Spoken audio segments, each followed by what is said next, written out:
Now to a blockbuster move from one of basketball's biggest stars, LeBron James announcing what he calls the last decision of his career. He's heading to the Philadelphia 76ers, hoping his final chapter before retirement ends with one more championship. Next season, in a league of roughly 450 players, exactly one man will be able to refuse a trade. Not complain about one, refuse it. Veto it outright. His name is Damian Lillard. 11 months ago, there were two, and the other one was LeBron James. He didn't lose it in a trade. He didn't waive it in a negotiation. He lost it by signing a contract in a city where he'd never played. And if he had picked one of the other teams on his list, he would still have it today.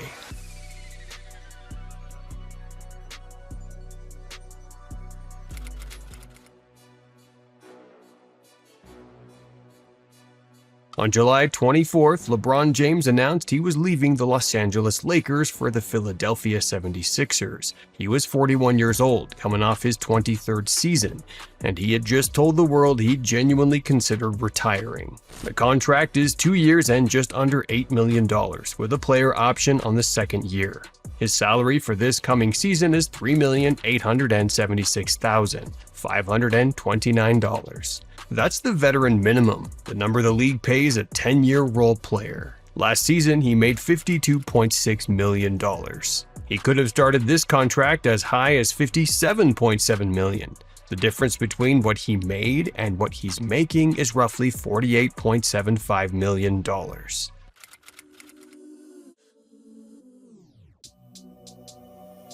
Nobody in the history of the sport has ever taken a bigger one. And here's the first thing that doesn't add up. The team that signed him for the minimum still couldn't fit him. Philadelphia had spent the summer building. On July 1st, they sent Paul George, 2 first-round picks and 2 second-round picks to Boston for Jaylen Brown. Then they split their mid-level exception, $9 million to Dean Wade, $6 million to Anfernee Simons, and used part of another exception on a third signing. Doing that hard-capped them.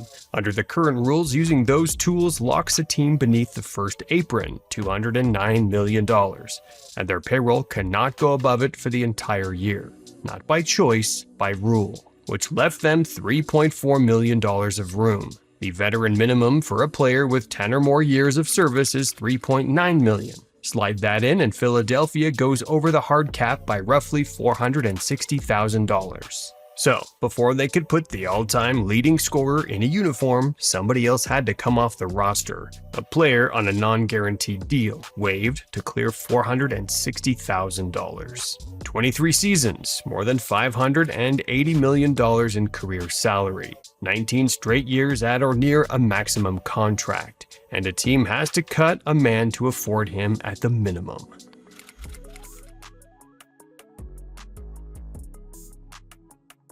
Now the part that's almost invisible. If he had signed a 1-year minimum, the league would have charged Philadelphia a reduced figure against the cap, around $2.5 million, not the full amount. That's how minimum contracts work. The league subsidizes part of them to keep veterans employable.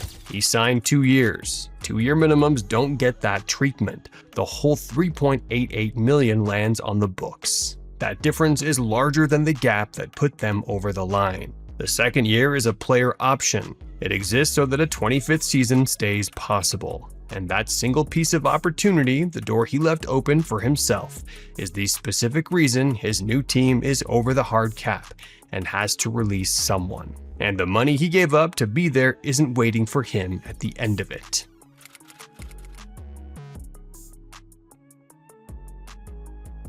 Most people read a pay cut as deferral. Take less now, get it back later. That isn't what happened here, and the reason is in how re-signing rights work.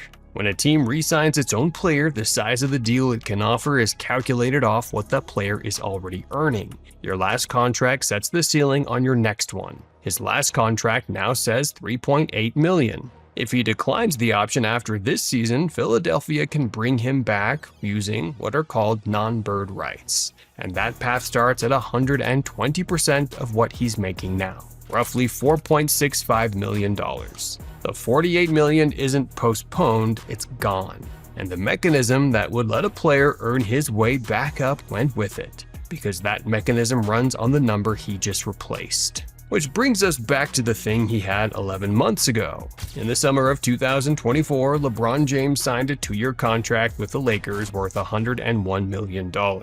Inside it were 2 provisions, a 15% trade kicker and a full no-trade clause. To get one of those, the league requires 3 things: 8 years of NBA service, a brand new contract, not an extension, and at least 4 seasons spent with the team you are signing with. That third condition has a wrinkle. The 4 seasons don't have to be recent, and they don't have to be in a row. They just have to have happened. LeBron James played 4 seasons in Miami.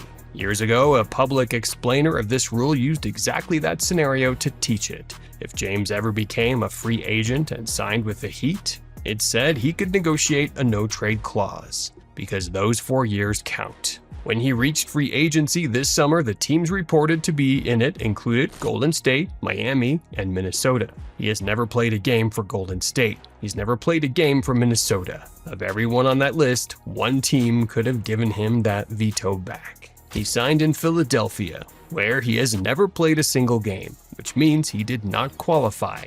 And since he has called this his last decision, there is no 5th season in a new city coming to fix it. There's 1 date left on it. Players who sign in the offseason can't be traded for a set window. His runs until the 15th of December. After that day, for the first time since 2024, LeBron James can be traded to any team in the league without being asked. He is the highest paid basketball player who has ever lived. And for 1 more season, he is being paid what a 10th man makes. He gave up the largest salary in the sport, the ability to earn it back, and the only piece of paper in basketball that lets a man say no. None of it was in the press release. All of it was in the rules.